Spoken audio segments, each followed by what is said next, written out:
Olá pessoal, tudo bem? Bom, hoje nós estamos indo para a nossa sexta aula da matéria de Fundamentos de Física, né? Essa é a nossa última aula remota, tá bom? E hoje nós vamos discutir um pouco sobre mecânica dos fluidos. É uma introdução, tá? Sobre mecânica dos fluidos e algumas propriedades, beleza? Bom, então a princípio o contexto geral vai ser mecânica dos fluidos, né?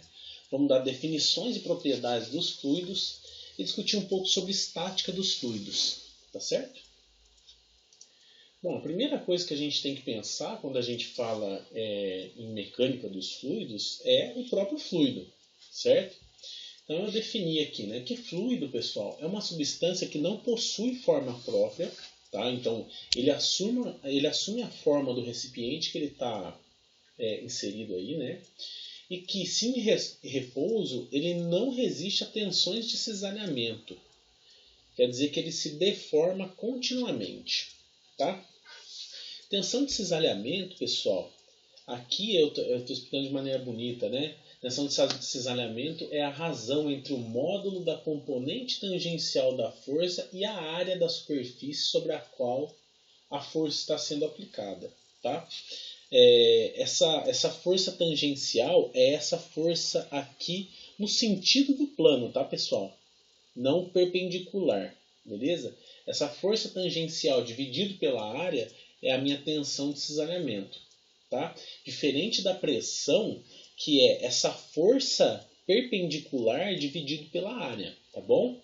Então, o cisalhamento é a força paralelo, vamos dizer assim, ao plano, e a pressão trata sobre a força perpendicular ao plano. Beleza? Uma experiência legal para vocês fazerem sobre cisalhamento de um fluido, né, é pegar duas placas, né, colocar um fluido lá no meio. Pode ser água, óleo, qualquer coisa. Coloca no meio de duas placas e fecha uma na outra. Tá? Cisalhamento, pessoal, é quando você começa a escorregar uma placa na outra com esse fluido no meio. Você está cisalhando esse fluido. Tá? É como se você estivesse tentando rasgar ele, sabe? E é legal que, se a gente for ver isso daqui microscopicamente, né, a gente vai perceber que a velocidade perto de uma das placas é bem baixinha, enquanto a velocidade perto da outra placa é um pouco mais alta. Tá? Então ela vai aumentando ao longo da área aqui do teu fluido, tá certo? Isso acontece porque o atrito aqui, ó, é bem maior do que lá em cima, né? Aqui ele está tendo uma resistência um pouco maior, conforme vai passando pela área do fluido aqui, essa resistência vai diminuindo, tá certo? E aí, né, uma coisa que vai influenciar muito ali no cisalhamento vai ser a viscosidade desse fluido, certo? A viscosidade, pessoal, ela foi definida aí por Isaac Newton também, né, que trabalhou muito nessa área de mecânica dos fluidos, e diz que a tensão de cisalhamento é diretamente proporcional à variação da velocidade ao longo da direção normal das placas. É isso daqui que eu estava falando, tá? Beleza? E aí diz aqui, né, que a tensão de cisalhamento, né, que vai dar aí espaço para a nossa viscosidade, ela é proporcional à variação da velocidade ao longo do eixo Y. É isso que eu estou falando aqui, tá? A gente tem o eixo Y aqui na vertical, né? Então a variação da velocidade acontece nesse eixo Y. Como eu estou dizendo aqui que é proporcional, né? Quer dizer, essa tensão de cisalhamento é proporcional à variação da velocidade no eixo Y, eu preciso ter um fator de proporcionalidade. O fator de proporcionalidade, pessoal, é o que eu chamo de viscosidade aqui. A gente vai chamar isso de viscosidade dinâmica, tá? Então, quanto mais viscoso é o nosso fluido, maior vai ser a tensão de cisalhamento, tá? Quanto menos viscoso for esse meu fluido, menor vai ser a tensão de cisalhamento, Beleza? Se eu confundir aqui, quanto maior, porque ele é diretamente proporcional, tá vendo? Quanto maior for a minha viscosidade, maior vai ser a tensão de cisalhamento. Quanto menor for a minha viscosidade, menor a tensão de cisalhamento. Beleza? Que ela é proporcional aqui à variação da velocidade ao longo do eixo X, do eixo Y, tá bom? Bom, e aí, né, esse micro aí, né, presente na equação, esse daqui, ó, ele é definido como viscosidade dinâmica, tá, pessoal? Como eu disse, ele é um coeficiente de proporcionalidade entre a tensão de cisalhamento e o gradiente de velocidade, tá certo? Gradiente de velocidade se a gente considerar duas placas escorregando com a ajuda desse fluido, tá bom? E aí, os fluidos que apresentam uma relação linear entre as tensões de cisalhamento e a taxa de deformação são denominados fluidos newtonianos e representam a maioria dos fluidos, tá, pessoal? Então, o fluido newtoniano ele é proporcional a essa tensão de cisalhamento e a taxa de deformação, tá? Então, conforme eu vou deformando, ele vai cisalhando e vai escorregando, tá? É proporcional. Agora, fluidos não newtonianos, eles não têm essa característica. E aí é bacana vocês verem lá no YouTube, procura lá por fluidos não newtonianos. O mais famoso deles aí, né, e eu acho que um dos únicos, é aquela mistura de água com maisena, onde você põe o dedo assim bem devagarinho, você consegue mexer na solução. Mas na hora que você dá um soco, quer dizer, você tem uma diferença muito grande na taxa de deformação instantaneamente. E aí não acontece cisalhamento. É bem interessante, porque você dá um soco com bastante força, é como se você estivesse dando um soco numa parede. Tá? Isso é um fluido não newtoniano. Tá certo? E aí outra característica dos fluidos newtonianos, que é o interesse nosso agora, né? Para os líquidos, a viscosidade diminui com a temperatura. Então, se você aumenta a temperatura de um líquido, pensa assim, que a distância entre as moléculas desse líquido vai aumentar, né? Com o aumento da temperatura. E isso faz com que a viscosidade diminua. Tá? Agora, diferente dos gases, lá, onde o espaçamento é muito grande, o espaçamento entre as moléculas é muito grande, e aí ocorre o aumento do choque entre as moléculas com o aumento da temperatura. Tá? Bom, definido o que é o nosso fluido, o que é viscosidade e tudo mais, vamos começar a falar de algumas propriedades que esses fluidos podem nos dar. Tá? A primeira propriedade que eu quero falar é a massa específica. A massa específica nós vamos tratar ela, né, como sendo um ρ. ρ é massa específica. E quer dizer a massa de um fluido contida numa unidade de volume. Tá? Então, quanto peso tem um determinado volume de fluido. Tá certo? Isso daí é a nossa massa específica. E a unidade, pessoal, no sistema internacional é quilo por metro cúbico. Beleza? Porque nós estamos falando de massa e volume. Tranquilo? Então a primeira coisinha que vocês já podem guardar aí, a primeira equaçãozinha, é a da massa específica, que é o ρ igual a massa dividido por volume. Tranquilo? Peso específico, pessoal, que nós vamos chamar de gama aqui, né? Esse gama, é o peso G. Vocês lembram lá da força-peso? É o peso de uma unidade de volume. Tá certo? Então, se a gente tem aqui, ó, se é a força-peso dividido pelo volume, força-peso nós temos que é igual a massa vezes a gravidade dividido pelo volume. Certo? Massa dividido por volume não é o nosso ρ? Aí eu substituí aqui, ó. Eu falei que o peso específico é ρ vezes G. Tá certo? E ρ vezes G, né? O peso específico, massa vezes a gravidade aqui, que é a força-peso, daria uma unidade de força, né? Que é em Newton. Por isso que aparece aqui no sistema internacional Newton por metro cúbico. Newton por metro cúbico, tá? Não pode esquecer. Porque Newton por metro quadrado é outra coisa, beleza? Densidade, pessoal. A densidade ela já é um pouco diferente, é bem mais derivado, tá? Porque a densidade é a relação entre o peso específico de uma substância e o peso específico da água, tá certo? Então, quando a gente fala de densidade, a gente sempre está falando de uma densidade relativa. Por isso que eu coloquei aqui um gama R, tá? Porque ela é relativa. Porque ela é uma relação entre a densidade do fluido que você está medindo e a densidade da água, tá certo? Bom, a densidade da água, a gente sabe lá, né, que esse peso específico aqui, né, se você for fazer as contas lá, né, pelo ρ, depois achar a densidade e tudo mais, é 1 kg por... 1000 quilos por metro cúbico, certo? Então aqui é como se tivesse um 1000, certo? Ou um 1, né, na verdade. Um 1. E aqui, essa densidade do fluido que você está medindo, ela vai ser dividido por 1. Por isso que acaba sendo relativo, mas tem que ser relativo a uma quantidade específica de água, tá certo? Então eles usam referente a 1. E como vocês lembram lá na parte de viscosidade, a gente fala que a temperatura muda a viscosidade do fluido.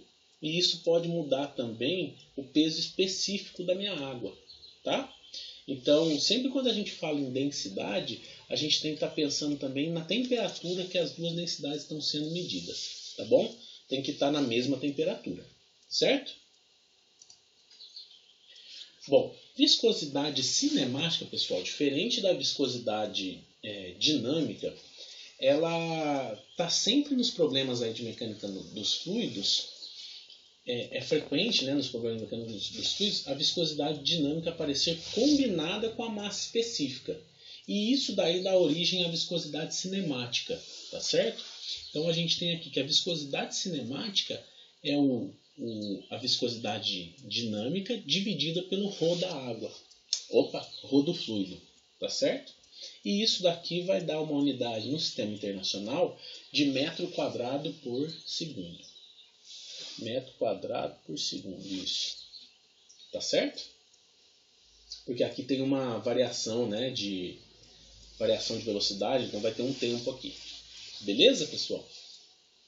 Bom, definidas as propriedades dos fluidos, o que envolve cada fluido e tudo mais, a gente já consegue falar sobre estática dos fluidos, tá certo?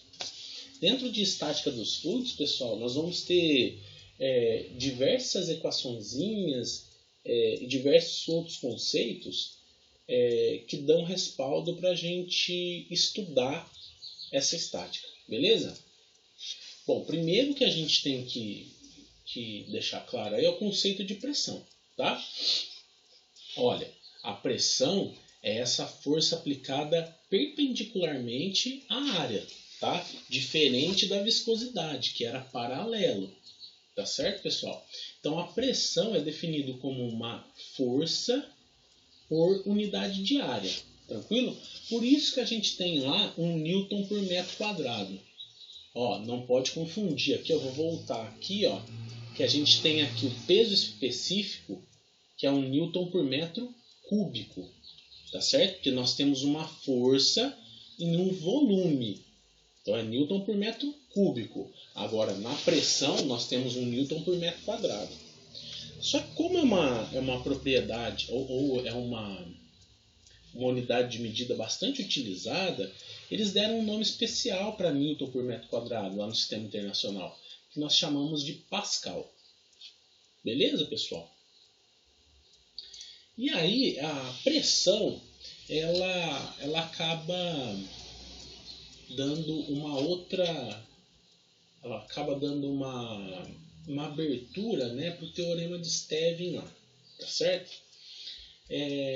Porque vamos considerar aqui, ó, uma coluna de fluido de peso específico γ aqui, né, e altura h, tá? O teorema de Stevin, pessoal, ele diz o seguinte, ó. Se eu adotar um ponto aqui embaixo dessa coluna de água, olha lá, pelo peso específico, eu digo que a gravidade aqui nesse ponto P é dado pelo peso específico vezes o volume. Certo? A pressão é dada pela gravidade, né? Que aqui está sendo o peso específico vezes o volume dividido pela área. Porque é uma força, vocês concordam comigo? Essa gravidade aqui acabou se tornando uma força aqui. Essa força dividido pela base, olha lá, ó, pela área da base, né? Deu. A gente substituiu os valores aqui, tá certo? E como o volume é a área da base vezes a altura, ele corta esse A com o A de baixo. E aí a pressão aqui embaixo acaba sendo uma relação entre o peso específico do fluido e a altura. Não depende da área a pressão aqui. Quando a gente está falando de uma coluna d'água, tá, pessoal? Quando a gente está falando de uma placa, por exemplo, no ar, aí é outra conversa, tá? Mas se a gente está falando de uma coluna de um fluido aqui, eu falo coluna d'água, mas pode ser uma coluna de qualquer outro fluido, tá? Se eu estou falando de uma coluna de fluido aqui, a pressão aqui nesse ponto, ela vai ser relativa, ela vai ser um resultado da multiplicação entre o peso específico desse fluido e a altura que esse ponto está inserido, tá? Então, ó, a pressão em um ponto do fluido é diretamente proporcional à profundidade desse ponto e ao peso específico do fluido. É bacana, pessoal, vocês pensarem assim, ó. Vamos supor que a gente está lá em alto mar, né? E começa a mergulhar, tá certo? Se a gente for mergulhando, vocês já ouviram falar que a pressão lá embaixo, né, no fundo do mar é altíssima. E aí, cara, quanto mais a gente for afundando, mais alta vai ficando essa pressão. Por quê? Vai tendo uma coluna de água muito maior em cima da nossa cabeça, tá? Aqui na Terra, se a gente estiver no nível do mar, assim, na beira da praia, né? Vocês concordam comigo que a gente vai estar sofrendo uma pressão também, mas é a pressão que o ar exerce sobre a nossa cabeça, né? Que é a chamada pressão atmosférica, tá certo? Pessoal, nós estamos no fundo de um mar de fluido, que é o ar, tá certo? Então nós estamos sofrendo a pressão atmosférica aqui. Quando a gente começa a afundar na água, a cada 10 metros, isso é uma aproximação, tá? A cada 10 metros que a gente afunda na água, a pressão de uma atmosfera a mais é inserida sobre nós, tá certo?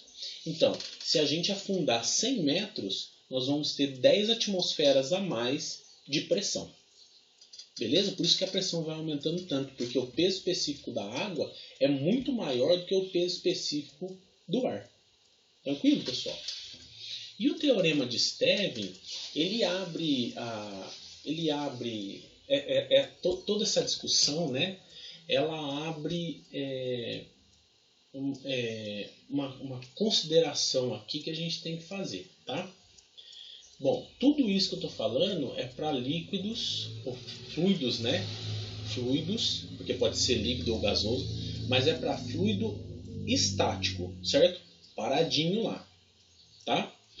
E nós devemos notar também que a pressão em um ponto de fluido em repouso depende apenas da profundidade do ponto e independe do formato do recipiente, tá certo?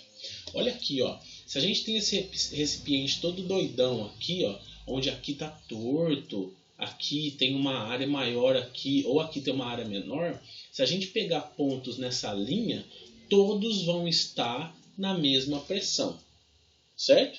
Então, pelo teorema de Stevin, nós podemos concluir que a pressão é a mesma em qualquer ponto situado em um mesmo nível em um fluido em equilíbrio. Fluido em equilíbrio, tá bom, pessoal? Então, o teorema de Stevin, já guardem aí, né, que a pressão não depende da área, e sim da profundidade do ponto em um determinado fluido estático. Tá certo? E aí, né, para o caso de dois líquidos, né, ou dois fluidos, eu vou trocar aqui, né, dois fluidos immiscíveis, como óleo e água, em um tubo U, seção uniforme, a gente considera a pressão sobre as áreas S1 e S2, situadas no plano AB. Então, ó, área S1 e S2, mas isso daqui é uniforme, né? Essa área S1 vai ser igual a essa área S2. Se a gente passar uma reta aqui, ó, na divisão entre a água e o óleo, né, e bater aqui, ó, se esse fluido está em equilíbrio, a força que está sendo aplicada aqui é igual à força que está sendo aplicada desse lado, tá certo? Então a gente fala que a pressão nesse ponto é igual à pressão nesse outro ponto, tá? Então, ó, força dividido pela área é força 1 dividido pela área 1 é igual a força 2 dividido pela área 2, tá? E aí nós conseguimos achar que a pressão nesse primeiro ponto é igual à pressão nesse segundo ponto. Beleza? Bom, então o teorema de Stevin aí ele está bem contextualizado. Beleza? Depois eu vou deixar um exercício para vocês. Além de Pascal, pessoal, é uma outra lei aí importante na mecânica dos fluidos. E a gente está falando também em fluidos estáticos, tá? Sempre fluidos estáticos. Então, a pressão aplicada em um ponto de um fluido incompressível, e aí a gente está falando só de líquidos, tá, pessoal? Incompressível é que a gente não consegue comprimir ele, diferente, por exemplo, do ar. O ar, se a gente for apertando ele vai diminuindo de tamanho, de volume, tá? Agora, a água, óleo, a gente não consegue não, tá? Então, a pressão aplicada em um ponto de um fluido incompressível em repouso é transmitida integralmente a todos os pontos do fluido. Então, olha que interessante, pessoal. Ó. Se a pressão aqui é igual à pressão daqui, a gente vai ter essa relação, né? Tá vendo? Ó? Se pressão é força 1 dividido por área 1, que está aqui, é igual a força 2 dividido por área 2, então a gente vai ter isso daqui. Ó. Se a gente isolar esse F2, a gente vai ter que F1 vezes área 2 sobre área 1 é igual a F2, certo? Olha só que interessante, pessoal. A força 2 ela será tantas vezes maior que a força 1, quantas vezes for a área 2 maior que a área 1. Então, olha, se a gente tem uma força sendo aplicada aqui, ó, uma força pequenininha, numa pressão muito grande, se a gente tem uma força pequenininha sendo aplicada numa área muito grande, essa pressão vai ser igual a essa. Então nós vamos ter uma pressão grande aqui e um aumento da força aqui, porque é tudo proporcional, vocês estão vendo? Olha, é proporcional. O que isso quer dizer? Que se eu aplicar uma força pequenininha aqui, como a pressão é igual, a força daqui vai ser muito maior. Tá certo? E ela vai ser maior quantas vezes for a área maior aqui. Tá? Pessoal, isso daqui a gente até consegue imaginar como se fosse um macaco hidráulico funcionando aqui, né? Porque se você aplica uma força pequenininha aqui e consegue multiplicar, né, aumentar muito essa força de cá, então é quase um macaco hidráulico, tá certo? E essa relação está expressa aqui, tá certo? É claro, né? Isso daqui tem a ver também com o teorema de Stevin, tá? Mas não confundam, essa é a lei de Pascal, porque ela já associa áreas aqui, né? E o teorema de Stevin só quer falar que a pressão é igual em pontos iguais. Tranquilo, pessoal? E aí a última coisinha que a gente tem que prestar atenção ou estudar em mecânica dos fluidos, né, é o princípio de Arquimedes. O princípio de Arquimedes é o que faz o barco aí flutuar, tá certo? Então, quando um corpo é colocado em um líquido, em um recipiente com água, ou qualquer outro fluido, tá, pessoal? Não só água, pode ser, sei lá, mercúrio ou refrigerante, sei lá, não só água, tá? Esse líquido, quando você coloca alguma coisa ali, uma massa, esse líquido exerce uma força sobre esse corpo dirigida verticalmente para cima. Então, Se você coloca o corpo, o fluido vai reagir a esse corpo, vai tentar tirar ele de lá. Tá? Essa força aí contrária, que é essa força E aqui, ó, é denominada empuxo, certo? Então, todo corpo imerso num fluido sob a ação de uma força dirigida verticalmente para cima, cujo módulo é igual ao módulo do peso do volume do fluido deslocado, certo? Então, se a gente tem uma força-peso aqui, esse líquido aqui vai tentar se opor a essa força-peso. Ele pode conseguir se opor quase que integralmente, e aí a minha massinha aqui vai ficar em equilíbrio, metade para baixo, metade para cima, como ele pode não conseguir resistir. Se a massa for muito grande, isso daqui vai abaixar, tá certo? Então, o princípio de Arquimedes, né, ele é um princípio, a gente chama de princípio, né, mas ele pode ser deduzido a partir da lei de Stevin. Mas, por enquanto, a gente não vai se preocupar com isso, tá? Essa dedução aí, ela nos permite obter a expressão matemática do módulo do empuxo exercida por um fluido sobre o corpo nele imerso. E a equação, na equação, né, ρ é a densidade, V é o volume do fluido deslocado e G o módulo da aceleração da gravidade. Beleza? Bom, pessoal, o que eu tinha para passar hoje era isso, tá? Eu vou deixar alguns exercícios para vocês lá como atividade, tá? E vou pedir para vocês fazerem também uma simulação lá naquele site do PET, né, da Universidade lá do Colorado, para vocês verem como é que acontece esse princípio de Arquimedes aqui, tá bom? Um abraço!